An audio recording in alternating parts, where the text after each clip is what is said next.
मंदिरी नांदतो देव आपुल्या अंतरी. मग माणसं विसरले खऱ्या देवाला. 28.5 लाख वारकरी यावेळेस पंढरपूरच्या वारीला होते दादा.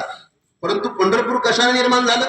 अरे काय त्या पुंडलिकाने केलं का? देव भेटायला आला, देवाला सांगितलं थांबायचं असेल तर विटेवरती उभा राहा, मी माझ्या आई वडिलांच्या सेवेमध्ये खंड करणार नाही.